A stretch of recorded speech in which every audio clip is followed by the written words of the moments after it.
Magandang umaga po, Ma'am Estabilio. This is Erwin Tulfo and Aljo Bendijo. Morning po. Ay, good morning, Kong Erwin. Good morning din sa iyo, Sir Bendi Aljo. Magandang Yes, po. umaga sa lahat na nakikinig at sumusubaybay sa inyong programa, Kong Erwin. Ay, opo, salamat po. Live po tayo sa buong Pilipinas sa pamagitan po ng PTV at saka ng Radyo Pilipinas. Ma'am, sangayon ba kayo dahil may instruction si Speaker? Actually, ako po ang nagsabi sa NFA, sa DA kahapon, na pag-aralan na nila kasi di po ba dahil sa rice tarification law inalis yung NFA na magbenta ng bigas bagkus sila ay pwede na lang mag-imbak pero hindi sila pwedeng rekta na magbenta ng bigas sa mga palengke. Ngayon pinapagusto ni Speaker na ibalik kaya yung pag-aralan kung po pwede ba. Ano sa tingin nyo? Kayo ba'y pabor dyan na ibalik na ulit yung NFA na mga NFA rice sa palengke? Ma'am Cathy? Oo, akong Erwin talagang sinususugan namin yung bahagi ka doon sa nagsusulong na talagang ibalik yung dating presyo ng NFA sa palengke. Ito yung subsidized price na nawala nung sa batas yung RA 11203 o yung Rice Liberalization Law. Opo. So kung titignan natin yung pangako ng RA 11203 na gawin 25 pesos per kilo yung bigas sa palengke, sa 5 taon na implementasyon nito ay wala tayong nakitang 25 pesos per kilo, bagkus ay tumaas ng hanggang 60 pesos.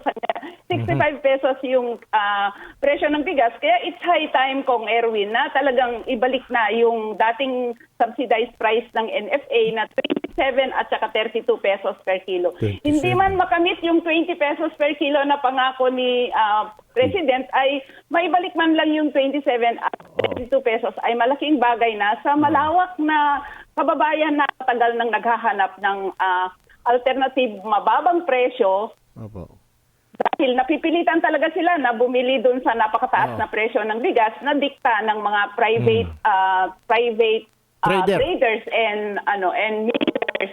At yan ang nangyayari, Kong Erwin. Kasabay ng pagbabalik ng dating presyo ng NFA, pagbebenta ng NFA ng bigas sa palengke, ay dapat ma-repeal yung RA 11203 o yung Rice Liberalization Law kasi ito yung nagtanggal sa kamay ng NFA na mag-subsidize ng presyo ng bigas sa palengke. At ito yung nangyari. Ang nakinabang dun sa RA 11203 ay mga traders at saka mga millionaires at importers. Alam mo ma'am, kung ako lang tatanungin mo, dapat matagal lang binasura itong walang katorya-toryang 11203 na ito, yung rice tarification law. Mantakin mo, alisin mo yung NFA sa palengke, di wala nang choice sa mga tao. Dati, merong choice na NFA lang, ito 100 piso ko, makakabili ito kung Quality pa yun, 25 pesos, di 4 na kilo ang mabibili mo. Ngayon, wala ka mabili, 1 kilo na lang. At 56, 60 pesos 1 kilo na lang. At ilang tali ng sitaw. Okay, wala nang sahog yun. Sitaw at saka kuha na lang, okra. Tama yung binanggit nyo, Kong Erwin, na talagang matagal na namin ipinapabasura yung RA 11203. Ang ngayong biglang nag-iba yung ihip ng panahon sa kay Speaker of the House.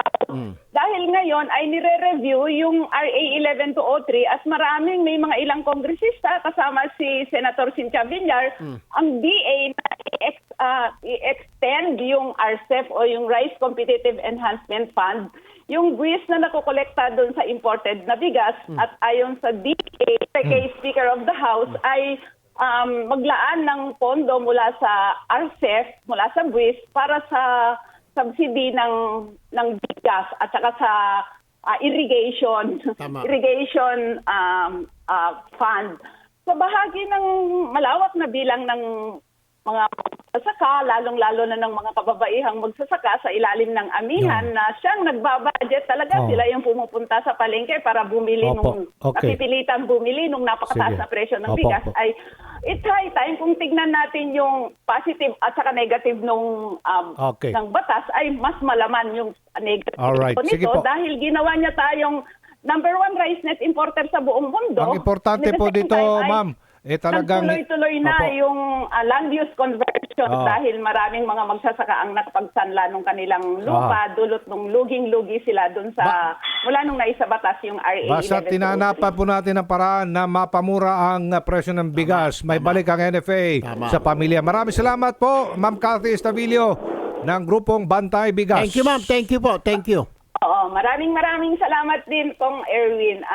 At Aljo, apo, susuportahan Aljo. namin yung iyong si Sir Aljo. Okay, sige po. Susuportahan namin yung iyong Salamat po, ma'am. yung panukala na talagang kagyat ng maibalik yung dating presyo ng bigas mula sa NFA. Sir Larry Lacson, magandang umaga po. This is Erwin Tulfo and Aljo Bendio. Morning po. Sir Administrator Lacson.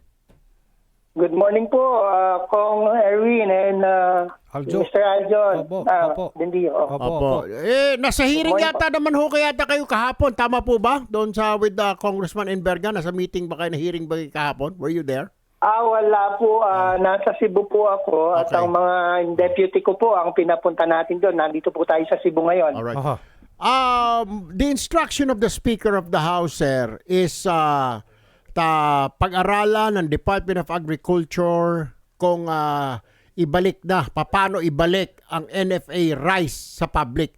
Ito lang po kasi ang tanging solusyon na maging affordable ang bigas para sa lahat. Kasi mas mura ang NFA kasi nga subsidized siya, Yes, di ba? yes. Oh. Noon pa man. Oh. Na para maka-affordable ang bigas sa lahat, ibalik ang NFA. Kayo ba isang-ayon dyan? Kayo, I'm sure, sasang-ayon ho kayo para affordable sa lahat ng Pilipino ang bigas, Administrator. Alam niyo po, anything na magkakaroon po ng kahit kaunting kompetisyon or ma-break yung monopolya or oligopoly, maganda po yan sa consumer. No po? Kami naman po sa NFA, kung kami po bibigyan uli ng ganyang function, Right. tatanggapin po namin yan Yeah. at ipapatupad po natin ng mahusay. Pero kailangan muna nating pihitin ng konti yung RTL, yung Rice Tarification Law. Kasi yan yata, yung 11203 na yan, ang nagtanggal sa inyo ng kapangyarihan para makapagbenta kayo rekta ng bigas sa mga palengke. Tama po ba? Tama po yun. Tumpak po yun. Na-reduce po kami sa buffer stocking agency. Ano po? Natanggal yung aming regulatory functions at yung price stabilization function. Kung sakasakaling- Tama po, under the RTL. Kung sakasakaling matuloy ho yan, maaari ba natin makapagbenta ba tayo ng dekalidad na bigas? Of course. Ganito po, no? Kung matuloy po yan, definitely po, i-improvein po natin yung Okay. quality. In fact, kahit wala pa po yan, may mga hakbang na po kaming ginagawa para mag-improve po yung quality ng ating bigas na binibigay sa mga nasalanta ng bagyo kasi ayaw po natin magbigay ng pangit na bigas sa mga nasalantana ng bagyo. So parang double nasalantana, pangit pa bigas. So ginagawa po namin paraan na gumanda talaga po yung kalidad ng NFA rice. Okay, sige po. Maraming salamat po, NFA Administrator Larry Lacson. Magandang umaga po sa inyo. Magandang umaga po sa lahat.